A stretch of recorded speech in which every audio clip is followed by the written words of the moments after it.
नमस्कार दोस्तों, स्वागत है आपका एथिकल हैकिंग इन हिंदी के 11th ट्यूटोरियल के 4th पार्ट में। दोस्तों, लास्ट वीडियो में हमने देखा था स्विच और हब में क्या डिफरेंसेस है। हमने जाना था कि हब एक्चुअली पैसिव स्निफिंग पर डिपेंड करता है और हब पर जो स्निफिंग होती है पैसिव स्निफिंग कहलाती है, और स्विच के साथ होने वाली स्निफिंग एक्टिव स्निफिंग कहलाती है। हमने एक बहुत बड़ा डिफरेंस जाना था कि हब एक्चुअली कोई भी जो भी डेटा ब्रॉडकास्ट करता है वो कनेक्ट हुए सारे कंप्यूटर्स पर उसकी एक कॉपी सेंड करता है, जबकि स्विच सिर्फ स्पेसिफाइड कंप्यूटर पर ही उस जो डेटा की कॉपी होती है वो सेंड करता है। DHCP अटैक के बारे में हमने जाना था, हमने देखा था DHCP अटैक क्या होता है। मैक अटैक के बारे में जाना था और हमने ये देखा था कि स्पूफिंग अटैक क्या होता है, स्पूफिंग को किस तरीके से इसका फ़ायदा उठाया जाता है। Spoofing attack actually spoofing attack में जो अटैकर होता है वो ये दिखाता है कि वो प्रिटेंड करने की कोशिश करता है कि वो कोई और है जिससे एक्चुअली आप कनेक्टेड होना चाहते हैं। और आइए आज देखते हैं प्रैक्टिकल सेशन को शुरू करते हैं। तो आज हम देखेंगे वायरशार्क और वायरशार्क के बारे में, और ये जानेंगे कि विंडोज़ में आप किस तरीके से विंडोज़ 7 विंडोज़ 8 में आप किस तरीके से अपने मैक एड्रेसेस को चेंज कर सकते हैं, प्रिटेंड कर सकते हैं कि आप कोई और है। तो चलिए सबसे पहले प्रैक्टिकल को देखते हैं कि प्रैक्टिकल अटैक किस तरीके से होता है। तो वायरशार्क के बारे में पहले जान लेते हैं। एक्चुअली वायरशार्क एक free open source packet analyser tool है। इसका नेटवर्क एडमिनिस्ट्रेटर भी बहुत ज़्यादा यूज़ करते हैं ये देखने के लिए कि उनके नेटवर्क में कोई ऐसी एक्टिविटी तो नहीं हो रही जो संदेहास्पद है। और इसका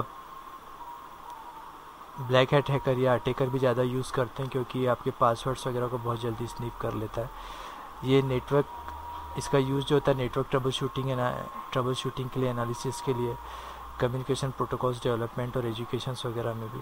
इसका एक्चुअल नेम जो था वो एथरियल था और बाद में इसे चेंज किया गया वायरशार्क के नाम से मई 2006 में ट्रेडमार्क इशू की वजह से। ये सारे नेटवर्क ट्रैफिक को कैप्चर कर सकता है, सारे नेटवर्क जितने भी पैकेट्स वगैरह फ्लो हो उनको कैप्चर कर सकता है। वॉइस ओवर IP कॉल्स जो होते हैं उन्हें भी कैप्चर कर सकता है। आइए इसे प्रैक्टिकली समझने की कोशिश करते हैं कि एक्चुअली किस तरीके से ये वर्क करता है।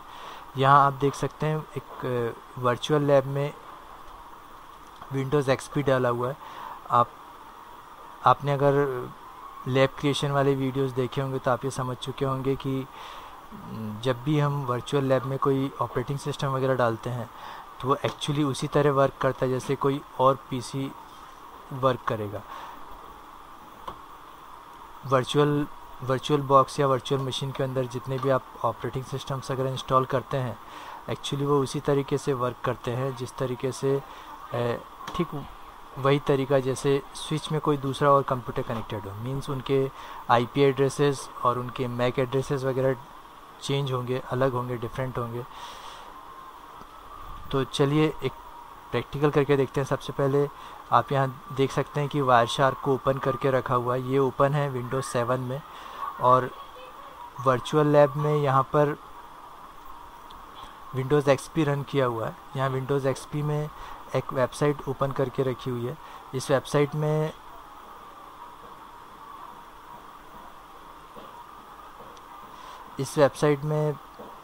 पहले से ही लॉगिन ऑथेंटिकेशंस वगैरह दिया हुआ होता है। आप किसी भी वेबसाइट में इस तरीके का लॉगिन ऑथेंटिकेशन यूज़ नहीं करेंगे, इलीगल तरीके से नहीं करेंगे, स्निफिंग ट्राई नहीं करेंगे क्योंकि वो इलीगल होता है।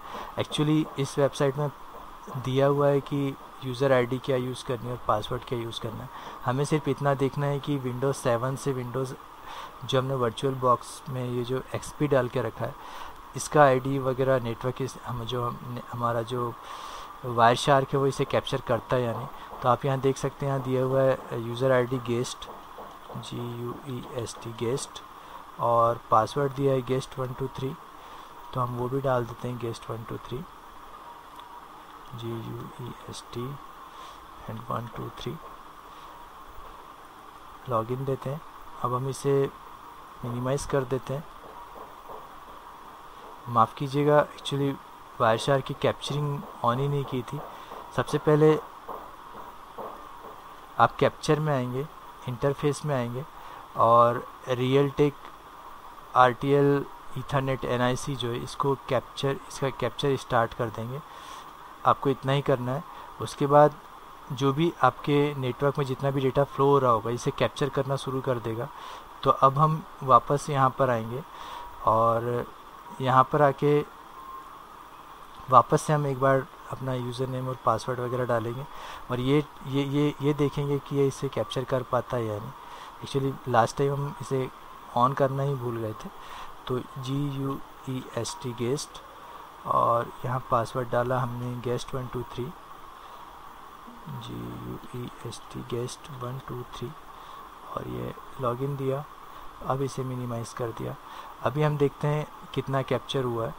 ये देखिए जितना भी डेटा फ्लो होते जा रहा है नेटवर्क से ये इसे कैप्चर करते चल रहा है। पूरा पैकेट्स आप देख सकते हैं, पूरा पैकेट आप इनिशलाइज कर सकते हैं किस तरीके का डेटा कहाँ से फ्लो हो रहा है। जो डेटा फ्लो हो रहा होता है उसका टाइमिंग, सोर्स, डेस्टिनेशन, किस कंप्यूटर से किस कंप्यूटर तक उसका IP एड्रेस, उसके कौन से प्रोटोकॉल के अंदर जा रहा है। एक्चुअली जब हमने जो प्रोटोकॉल यूज़ किया वो HTTP यूज़ किया, वेबसाइट पे यूज़ किया, इसलिए HTTP है। हम इसे चाहे तो फ़िल्टर कर सकते हैं। फ़िल्टर इन द सेंस कि डेटा सिर्फ उसी प्रोटोकॉल्स का शो करेगा। आप यहाँ देख सकते हैं HTTP, सिर्फ HTTP का ये हमारा IP एड्रेस, ये डेस्टिनेशन का IP एड्रेस। और यहाँ आप देख सकते हैं गेट दिया हुआ है। गेट जो वेबसाइट डेवलपमेंट जानते हैं वो जानते हैं, गेट जब हम कोई ऑथेंटिकेशन यूज़ करते हैं तो गेट आता है। आप यहाँ राइट क्लिक करेंगे उस प्रोटोकॉल पर और फॉलो TCP स्ट्रीम पर जाएंगे। अब आप यहाँ देख सकते हैं, इसे आप थोड़ा सा नीचे लेके आएंगे।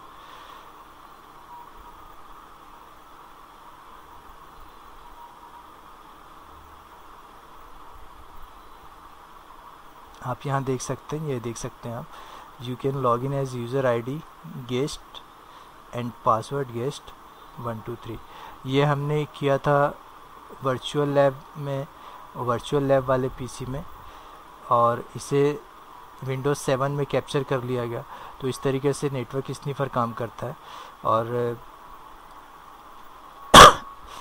आइए आगे देखते हैं, आगे समझने की कोशिश करते हैं कि आज मेक ऑफ कमांड को अगर आप यूज़ करेंगे किसी भी लिनक्स टूल वगैरह पर काम करते हैं मेक ऑफ कमांड। तो मेक ऑफ एक्चुअली इतने सारे आप यहाँ देख सकते हैं, mac of can flood as a switch with random MAC addresses. इतने सारे मैक एड्रेसेस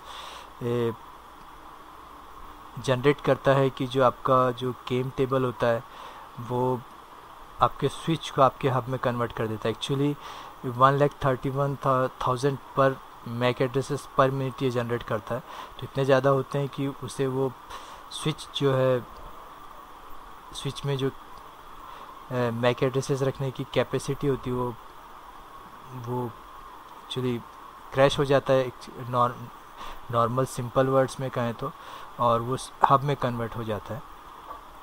और अगर आपको मैक स्पूफिंग करनी है विंडोज़ 7, विंडोज़ 8 में जिस तरीके से होता है, तो विंडोज़ 7 में एक्चुअली आप चाहें तो मैक एड्रेस चेंज कर सकते हैं। मैक एड्रेस किस तरीके से चेंज होता है विंडोज़ 7 में, सबसे पहले विंडोज़ की और R दबाएंगे। यहाँ पे आपको डिवाइस मैनेजमेंट में जाना है, तो उसके लिए आप जस्ट टाइप करेंगे dev mgmt.msc। तो यहाँ पे आप देंगे dev mgmt.msc और इंटर करेंगे।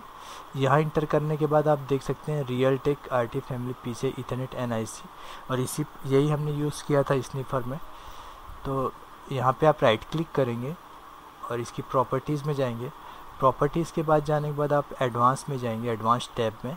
उसके बाद आप नेटवर्क एड्रेस में जाएंगे। यहाँ वैल्यू में चाहें तो कोई भी मैक एड्रेस आप यहाँ पर यूज़ कर सकते हैं। जो भी मैक एड्रेस यूज़ करेंगे आप वो आपके PC के मैक एड्रेस में चेंज हो जाएगा। तो दोस्तों आज के लिए इतना ही। नेक्स्ट वीडियो में बाकी के प्रैक्टिकल्स को देखते हैं और समझते हैं कि किस तरीके से स्निफिंग के और भी टूल्स के बारे में जानते हैं, देखते हैं किस तरीके से और स्निफिंग होता है। तो बस देखते रहिए और सीखते रहिए एथिकल हैकिंग इन हिंदी।